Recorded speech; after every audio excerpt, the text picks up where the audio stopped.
Hello, welcome to the program. My name is David Kenney, and I'm the speaker on Light from Above, and we are broadcasting here in wonderful Wadsworth, Ohio. I'm part of the Church of Christ on Westgood Avenue. Love to have you at any and all of our services.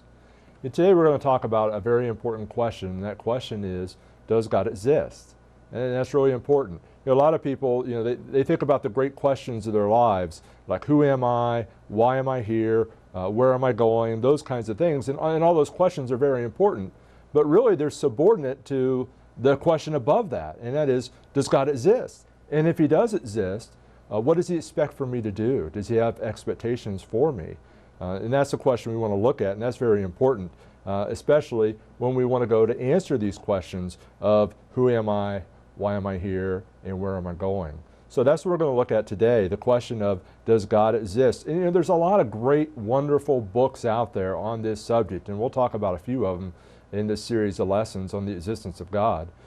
Some of them we'll refer to, but there's a lot of works out there, and some of them are really complex. Some of them are written for scholars, talking to scholars and things like that, but I want to sort of keep things very fundamental.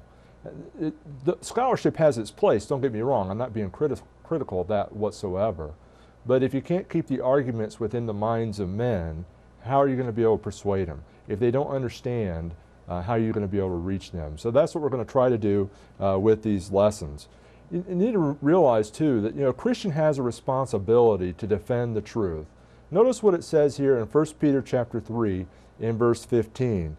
But sanctify the Lord God in your hearts, and always be ready to give a defense to everyone who asks you a reason for the hope that is in you, with meekness and fear. That word there underlined in red, defense, is a very important word. It comes from the Greek word apologia, and that's the word that we get our word apology from. If you take a look at this statement from the New Linguistic and Exegetical Key of the Greek New Testament, it describes this word in more detail. It says the word was often used of the argument for the defense in a court of law. And though the word may have the idea of judicial interrogation in which one is called to answer for the manner in which he has exercised his responsibility, the word can also mean an informal explanation or defense of one's position. The word would aptly describe giving an answer to the skeptical, abusive, or derisive inquiries of ill-disposed neighbors. And that's something that's so interesting. I highlighted that phrase there in yellow. Some people, they don't want to know the truth. They don't want to hear from you about it. They don't want to know about it. They get upset with you if you even bring it up. There's people like that. But it's still a Christian's responsibility to present evidence. And that's something that we are commanded to do. It's not something that we just want to do on our own. We are commanded by Christ to do that. And it's important that we do that, whether or not somebody wants to hear that or not. And it's not our responsibility to force somebody to accept it. There's some people who say, well, I'll force you to do whatever I want you to do. Christians persuade. They try to make arguments. We're trying to reach the minds of men. And so that's very important that we do. One cannot refuse to look at the evidence and then claim ignorance at the end of the judgment. Some people, they think that's going to happen, that when they stand before God, they'll say, well, I didn't know God.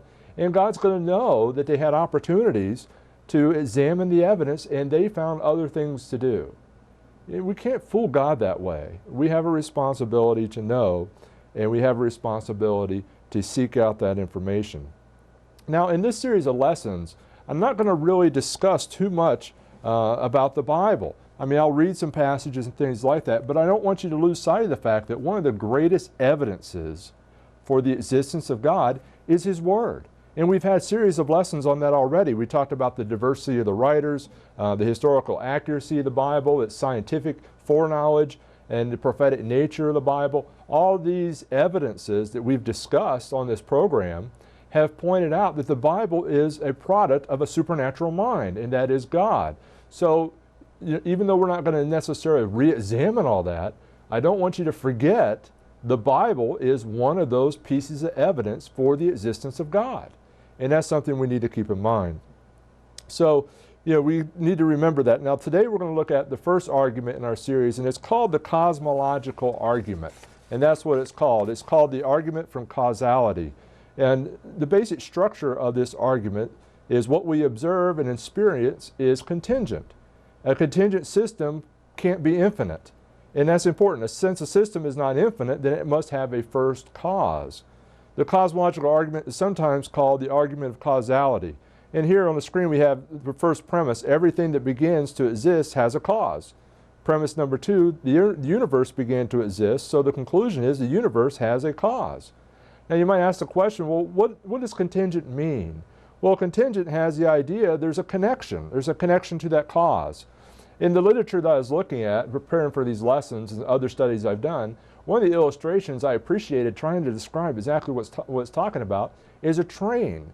You know, trains go by and we see the cars go by, and sometimes we drive up to the tracks and the gates are already down, and we don't know where the end of the train is, and we don't know where the beginning of the train is.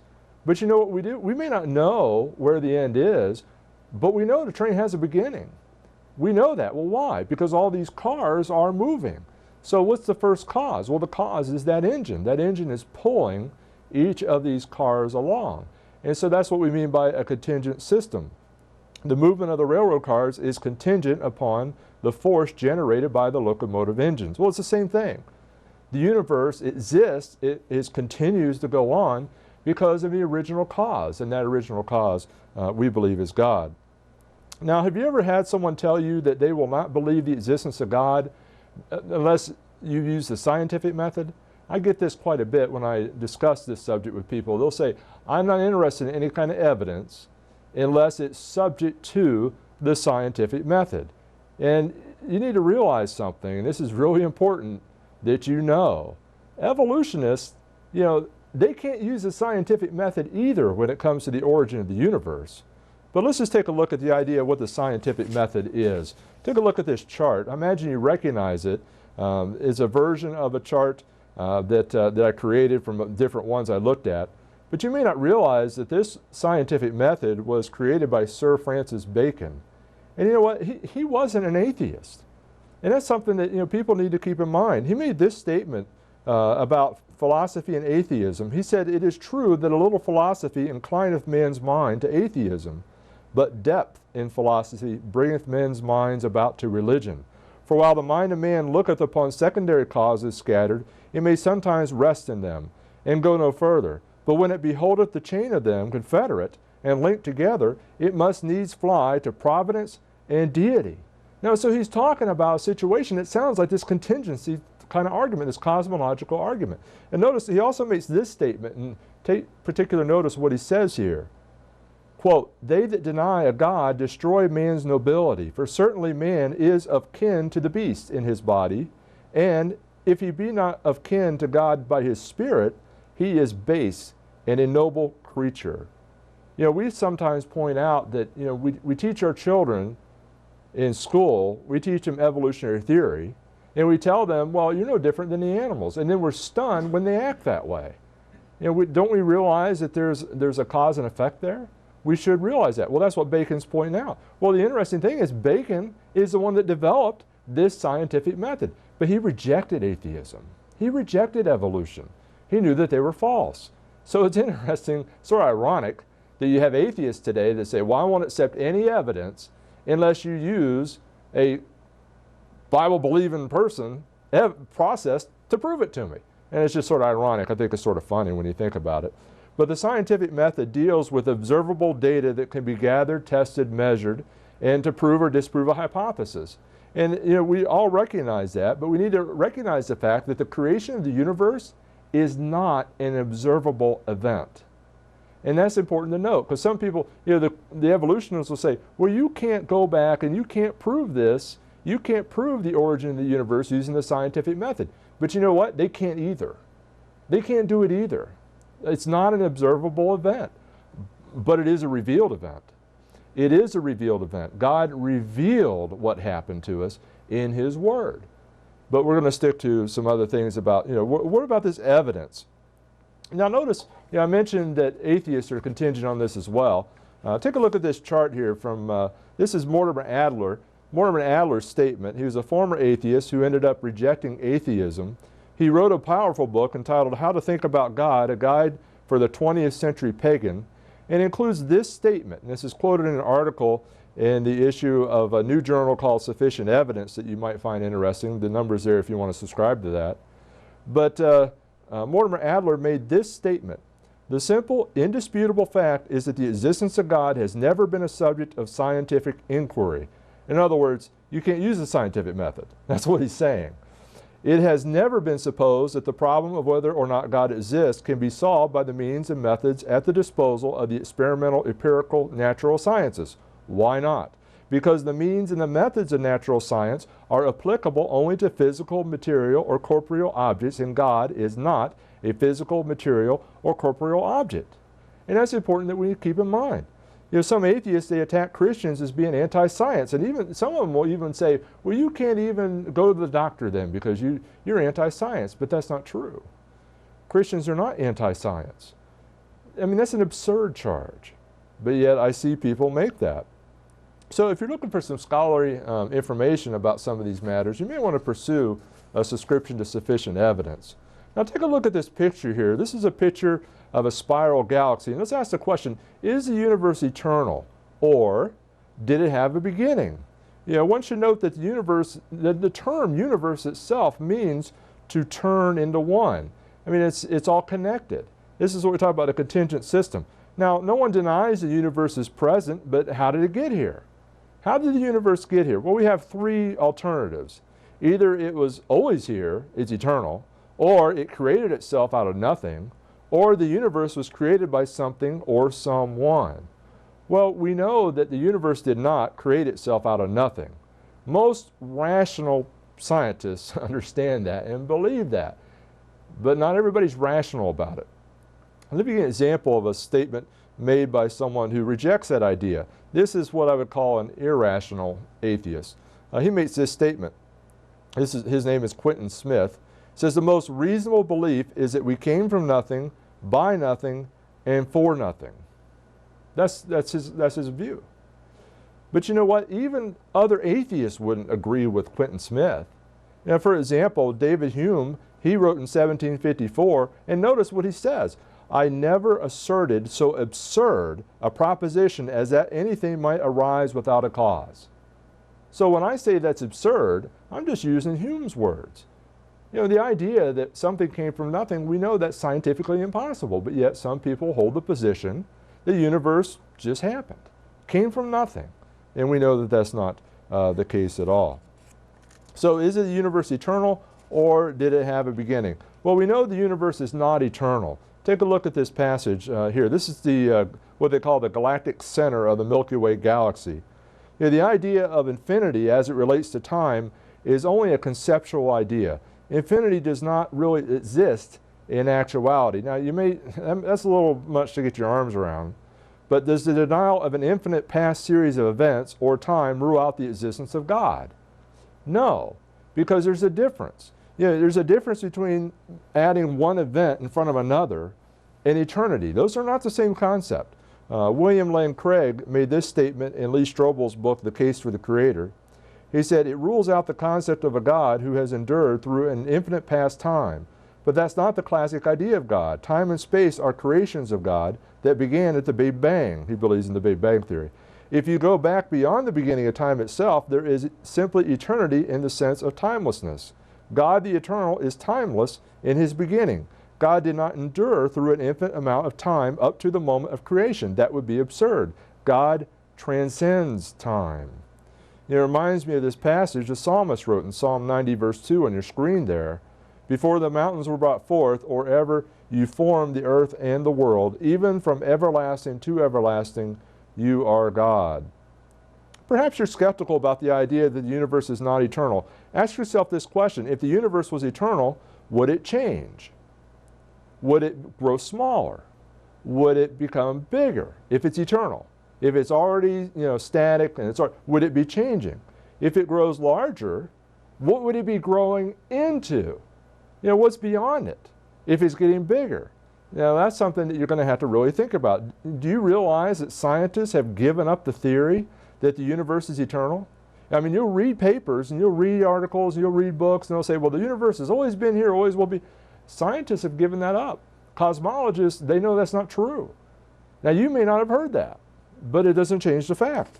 What about, you might think, well, yeah, what scientist says that? What scientist out there would say something so irresponsible that the universe is not eternal? Well, how about this one? How about this scientist? You may recognize his picture. He's pretty famous, Albert Einstein. Albert Einstein, he developed the theory of relativity. We recognize him. Some of us recognize him more than we recognize or understand some of his theories. In 1915, he developed his general theory of relativity. We're familiar with that. But then he started applying it to the universe. And he learned, what he learned from that? He learned the universe was not static. It was changing. And he concluded that if the universe, it should either be expanding or contracting, but if it wasn't static. And if the universe is expanding and contracting, then it's changing. And if it's changing, it's not eternal. Now, some may object to my using Einstein being charged he's an atheist, but he wasn't an atheist. Some people try to say that Albert Einstein was an atheist, but he was not an atheist. Notice this clear statement that Albert Einstein made, and you want to write it down, remember it. It says, quote, "I'm not an atheist, and I don't think I can call myself a pantheist. We are in the position of a little child entering a huge library filled with books in many languages. The child knows someone must have written those books. It does not know how. It does not understand the language in which they are written. The child dimly suspects a mysterious order in the arrangement of the books, but doesn't know what it is. That, it seems to me, is the attitude of even the most intelligent human being toward God. We see the universe marvelously arranged and obeying certain laws, but only dimly understand these laws. Our limited minds grasp the mysterious force that moves constellations." Now, Albert Einstein was not a Christian, but he believed in a God, and he would call it Spinoza's God. But he was not an atheist, and he rejected that completely. And that's important that we note. So, what about this scientist here? He's rejecting the idea. He found out the universe isn't eternal. Any better scientists out there than Albert Einstein? I mean, he wasn't perfect. Or take a look at this slide. The universe, we found out through Einstein that it's not static, it's changing. But we also found out the universe isn't contracting, it's expanding. It's actually growing. This telescope is the famous Hooker telescope, Hubble. And on the picture there, you had Edwin Powell Hubble. You notice there that he's smoking. Like I said, not all scientists were perfect. But he's the one that analyzed light in space, and this is back in 1929. And when he did this analysis in his research, you know what he found out? He found out that light was moving away from us. And you know what that told him? The universe is expanding. So you can rule out the idea that the universe came from nothing. You can rule out the idea that the universe is eternal. You can rule out the idea that the universe is contracting. We know that it's expanding. And the question is, expanding into what? And that's something that, is pretty incredible. Now, this finding has really been rocking the scientific world. Notice this statement. This is from Robert Jastrow, God and the Astronomers. He's deceased now. But he makes this very powerful statement about once they found out that the universe was expanding, they knew it had a beginning. And they know if it had a beginning, they know it's going to have an ending. They know those things now. And that's important you know that. He makes this statement about the implications of that. He says, this is from his book, "This is an exceedingly strange development, unexpected by all but the theologians. They have always accepted the word of the Bible, in the beginning God created heaven and the earth, but for the scientist who has lived by his faith in the power of reason, the story ends like a bad dream. He has scaled the mountains of ignorance, he's about to conquer the highest peak, and he pulls himself over the final rock, and he's greeted by a band of theologians who've been sitting there for centuries." See, they know that the universe is expanding. They know it had a beginning. They know it's going to have an ending. They've just now reached that within the past few years. Well, you know what? like Jastrow points out, they're right back where the theologians were all along. And that's important that we keep in mind. Here's another one. Maybe you thought the sun is billions of years old. Wayne Jackson wrote an excellent article on ChristianCourier.com, which I recommend that site to you. In his article, The Age of the Earth, he quotes Dr. John Eddy. Now, Dr. Eddy is an evolutionary astronomer. He believes in evolution. But notice this statement he makes for GeoTimes. Says, "There is no evidence based solely on a solar observations that the sun is 4.5 to 5 billion years old.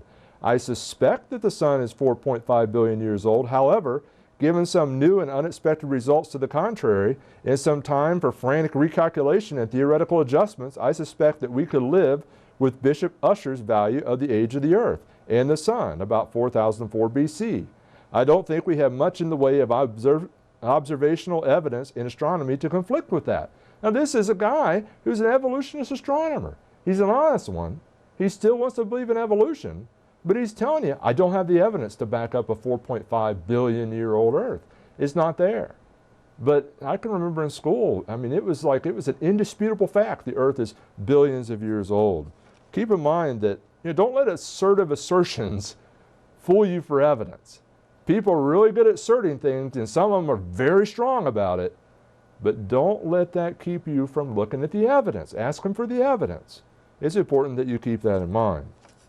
So let's review our major arguments for the cosmological argument. The universe is not eternal, so it came from something or someone. Something does not come from nothing, we know that. Since the universe is not eternal and could not have come from nothing, it must have an original cause. And while the beginning of the universe is not an observable event, it is a revealed one. And Christians know about the beginning of the universe by the Creator's revealing it to us through His Word, the Bible. Now, evolutionists have mistakenly argued that the universe was eternal, then that it came from nothing. However, scientists now know that neither of these views are plausible. Sadly, a lot of our students in our schools, they're still being taught things that scientists now know are incorrect. Parents, you need to make sure your children know these things. It takes a while for these things, for these textbooks to get updated. And I'm sure that evolutionary dogma has permeated. It's going to be a long time. But we can't wait for them to update the textbooks. We need to go and explain these things to our children now. We need to explain to them that they were created in the image of God, that God has expectations for them. He has standards for them. He made them with value. See, evolution, you're just a product of you're just a product of things. Not so with God. Not so with God at all.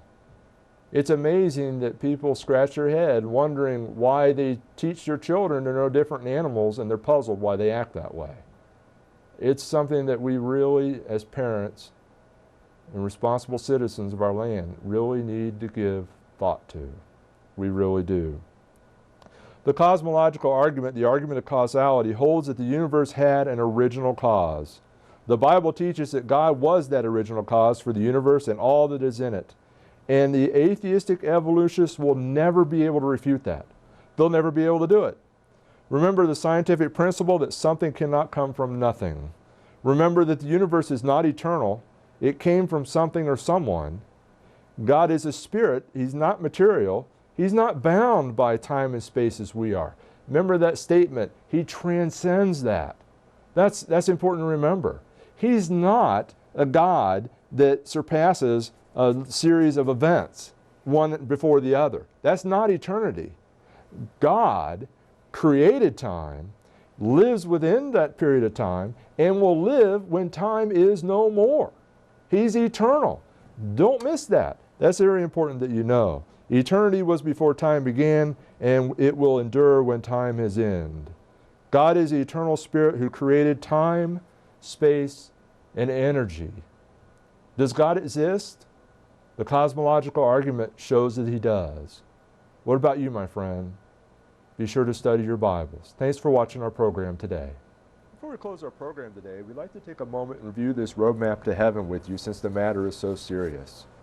There are many incorrect set of directions out there, and sadly so many people are following them.